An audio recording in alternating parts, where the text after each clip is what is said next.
Morning everybody. I'm still rocking the hat today. Head feels better, cough currently feels better, and blocked nose feels better. I must have drank about 5 cups of thyme tea yesterday. I'm contributing to that. So yesterday I purchased some black water, and I was doing a Facebook Live. And I was being asked questions about alcohol, and I don't drink alcohol, but I am a water snob, nerd, whatever. Yeah, so I saw this, and I have heard of it before. My nephew got it, but I saw it in the shop, so I thought I'd give it a go. And I said to Josh that I would record this, just in case people didn't actually believe that it is real black water. So this is real. It basically just looks like Coca-Cola.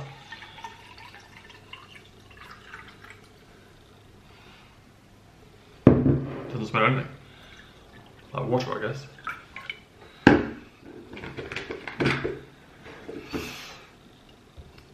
So it reckons it's got an alkaline level of pH 8.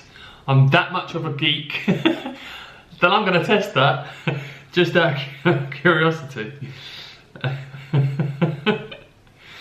So, what does black water taste like?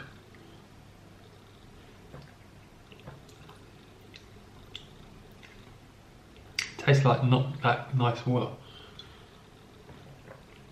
Like, it tastes like water. There's no like weird aftertaste. But I don't care what anyone says, water tastes different. All water tastes different. I wouldn't put this in my top 10. It's an interesting novelty factor. But also, because I am a water geek, I don't like drinking water out of plastic. There we go. Black water. So I was just reading this. I turned the camera off, but then I just carried on reading the stuff on it. The things that they've put on this, you'll be happy to know that this water is gluten-free. It's gluten-free water. Oh my god. Hilarious. Oh, yeah, gluten-free water.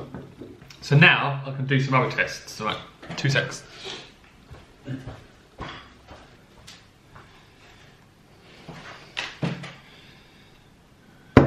We're going to do more tests. I'm just going to geek out for a bit about water. So let me drink some of this.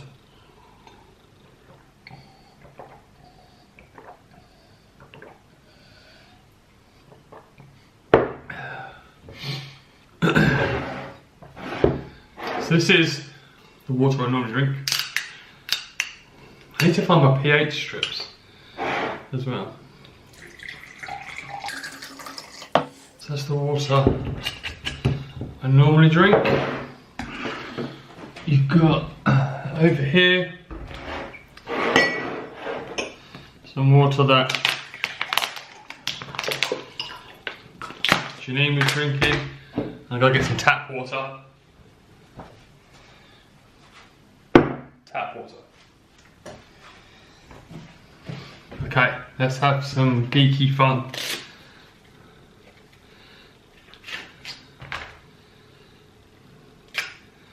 So this basically tells you how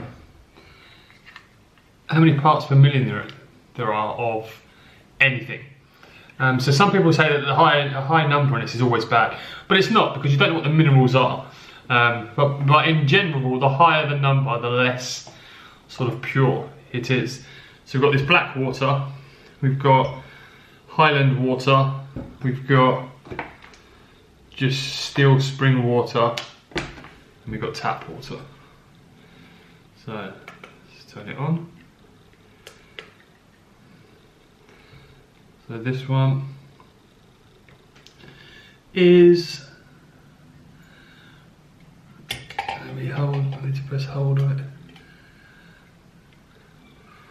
So this one is 122 parts per million, which is really good.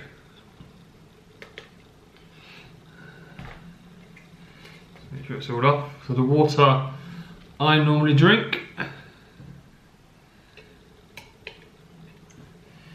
is 161 parts per million. The water Janine was drinking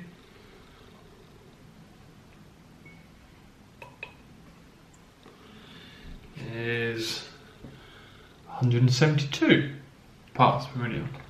They're going in order at the moment, and it's got to carry on going in order with the tap water, because I have a sneaky suspicion I know what that will be. Tap water, 334 parts per million.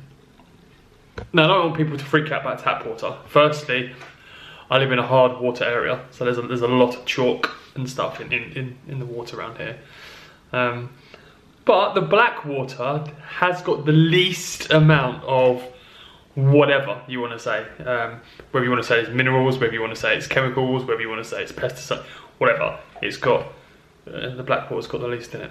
I can't find the pH strips, but I'll tell you what I did find, which I've been looking for since we moved in. A remote control for the TV in the bedroom. So I've been having to use one off of, I don't know what my ear was called then. Having to use one off of my phone. And I found my iPad. I've been looking for this. I should probably expand a little bit on the parts per million. So it's generally accepted that you shouldn't drink water that is above 500 parts per million. 1,000 is harmful to your health, and optimal is below 100, with some health professionals saying 35 to 75. But again, it's where I believe the grey area comes in. Is you don't necessarily know what it is that is increasing that number. Like I say, our tap water is going to be high because we live in a coastal area with cliffs, white, and all of the water's got chalk in. That's not to say that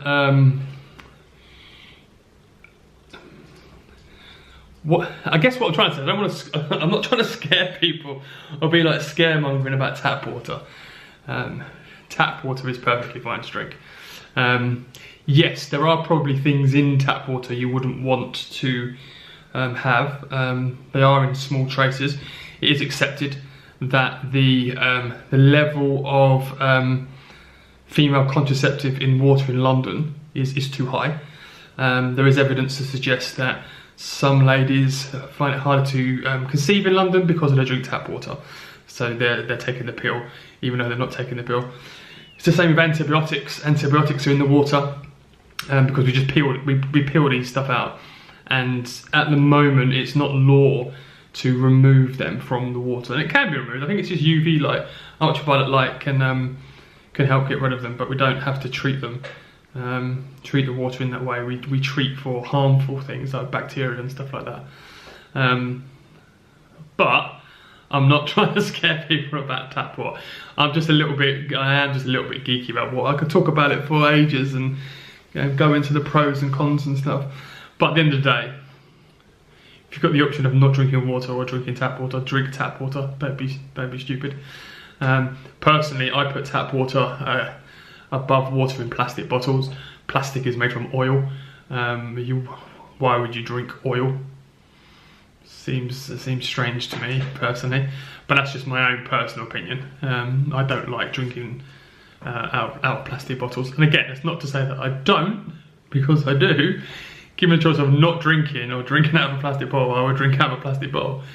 Just personal preference. I guess like some people that drink wine have personal preferences. Some people don't like buying wine that's got a screw top now, which is getting quite popular. But given the choice of screw top and no wine, they're still going to drink the screw top. So that's what I guess that's what I'm trying to get across. Don't panic. Drink tap water. It's perfectly fine. But can you explain to me how I can ask for something in October, I then don't receive it, you then make an error, you try charging me for that error, then I make a complaint, a complaints manager speaks to me in November, says I will call you back in 2 days, doesn't call me back, I speak with someone online in January, it still doesn't get resolved, I speak with someone online again in February, still doesn't get resolved, and 2 weeks ago I ring up and speak to somebody making the same complaint, and I get assured that someone will call me within 72 hours, and that was 2 weeks ago. Don't bank with NatWest. They are useless. Nothing to do with water, but this is my day today, speaking to NatWest. I ordered a checkbook in October. I've still not got it. They've sent it to the wrong address. They then charged me to cancel it because they sent it to the wrong address. I made a complaint. I got someone going, oh, I'll take ownership of this. Never called me back. Honestly, the list goes on and on and on. Clearly, I'm feeling a little bit better because I'm complaining and being argumentative. Oh, I can just do without it. I really can just do without it. And the worst thing of all, I asked them to change my address. And it's still an address from August. We've not lived there since August. And that's still the address on my personal account and my business account. Yeah, NatWest. Carrying on the water theme. So far today, I have drunk 3 litres, maybe 3.5 litres. But now, close the window because it's getting cold. It's time for thyme tea. So I drink organic thyme tea. And the reason I drink organic thyme tea was originally not because I like the taste of it, because I don't. Well, I do now, actually. It was horrible to start with. It was disgusting. But I read a few scientific journals, and it was about storage of food, and so aspergillosis, which is in my lungs, grows on rotting vegetation, or it helps to rot vegetation. So they use antifungals, but they've been looking for other ways, and I came across this report, and in fact I've read 3 different papers from 3 different countries, and it was all about how they had been treating the aspergillosis with thyme essential oil, with unbelievable results, like 100% success rate. And I did mention it to the professor that I see at Manchester Hospital at the National Aspergillosis Centre, and he knows about this, and he knew about the reports. So I introduced thyme. I've got thyme essential oil, which I mix with another oil and rub on my chest a lot. I've got a few different things that I use to put essential oils in. I'll maybe show you one day. And I'll probably go into more detail about that report because it is quite interesting. But that's why I have thyme tea. So thyme tea time. Thyme tea. It's time for thyme tea.